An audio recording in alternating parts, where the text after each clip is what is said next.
25. That is how old Radhika Yadav was. By nature, she was vibrant, cheerful, and absolutely full of life. But beneath that bright smile was the steel of an elite athlete. Radhika was a professional tennis player, ranking among the top 5 in the state of Haryana. She wasn't just playing for fun, she was a machine of discipline and focus. By November 2024, she had smashed her way to the 113th rank in the ITF women's doubles. 57 tournaments, 8 gold medals. She was widely tipped to be the country's next big tennis sensation. No one who watched her swing a racket doubted her potential for a single second. But life's court is unpredictable, and sometimes death stands across the net. Radhika had dreams that touched the sky, but those dreams were brutally crushed. Not just her career, but her very existence was wiped out in an instant. What unforgivable crime did Radhika Yadav commit to warrant a death sentence? The most gut-wrenching twist of this entire tragedy: the opponent who took her life wasn't a rival, it wasn't a stranger, it was her own blood. The very person who gave her life violently snatched it away. Welcome to the channel. I'm Sam, and today we are ripping apart the tragic and chilling case of Radhika Yadav. The date is July 10th, 2025. The location: Sector 57, Susant Lok, Gurugram. Radhika lived here in a massive house with her joint family. That morning, the vibe was celebratory. It was her mother's birthday. Because her mother was down with a fever, Radhika decided to take charge. She stepped into the first floor kitchen to cook up a surprise special dish. The clock struck 10:30 am. Down on the ground floor, Radhika's uncle Kuldeep and his son Piyush were going about their day. Suddenly, a deafening crack echoed through the house. Then another and another. The explosive noise was so loud, they initially assumed a pressure cooker had violently burst in the upstairs kitchen. They sprinted up the stairs, bursting into the kitchen. But there was no exploded cooker. The reality was a nightmare. Radhika was collapsed on the floor, drowning in a pool of her own blood. Panic erupted. They scooped her up and rushed her to the Asia Maringo Hospital in Sector 56. But the clock had already run out. Radhika was declared dead. This wasn't a kitchen accident. This was an execution. By 11:30 am, the hospital dialed the police. The investigation was officially a homicide. When law enforcement arrived at the Susant Lok residence, they hit a brick wall. The family was tight-lipped, evasive, and playing dumb. But crime scenes don't lie.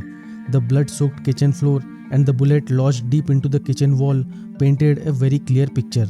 Radhika was gunned down exactly where she stood.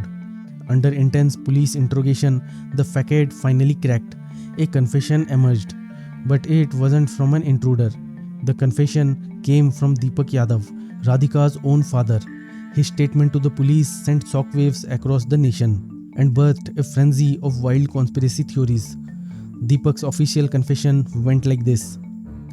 Recently, my daughter suffered a shoulder injury and stopped playing. She opened a coaching academy. When I went to the village to buy milk, locals taunted me. They said I was feeding off my daughter's earning. The mental tension and the disrespect broke me. Driven by this stress, I took my licensed revolver, walked into the kitchen while she was cooking, and shot her in the back. It sounds like a straightforward, albeit horrific case of misplaced honor. But this confession, it was absolute garbage, a calculated lie. To understand the deception, you have to look at the family's background. Deepak Yadav wasn't some desperate man driven to the edge by poverty. He was a highly successful, wealthy builder in Gurugram, pulling in over 1 lakh rupees a month just in rental income. Radhika, born on March 23rd in year 2000, was raised in luxury. She attended the elite Scottish High International School. Deepak backed her tennis career from day one, pouring massive funds into her training. He was her biggest cheerleader. So when Deepak blamed societal taunts, the police dug in. They asked him for names. Who taunted you? He couldn't name a single person. Police interrogated over 20 people in his village, including close family associates. Not a single person corroborated his story. Nobody was taunting him. With the primary motive falling apart, the internet and mainstream media vultures swooped in. A new explosive angle was injected into the narrative. Love Jihad.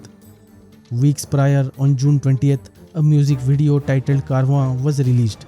It featured Radhika, acting alongside a singer and actor named Inamul Haq.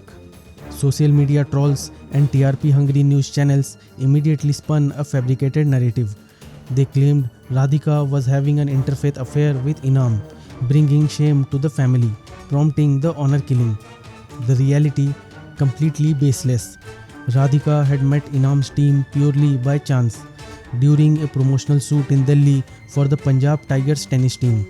She explicitly asked them for acting opportunities. The Karwan shoot was strictly professional. Radhika's mother accompanied her to the set. The costumes were completely normal. There was zero vulgarity. In fact, Radhika had told Inam that her father actually liked the song. After the shoot, Radhika deactivated her Instagram. Inam only reached out via WhatsApp strictly for promotional work.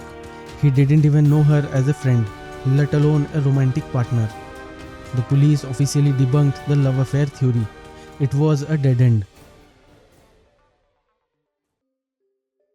So we are back to square one. Why did a millionaire father brutally execute his superstar daughter? The answer lies in the autopsy report. And this is the detail no one is talking about.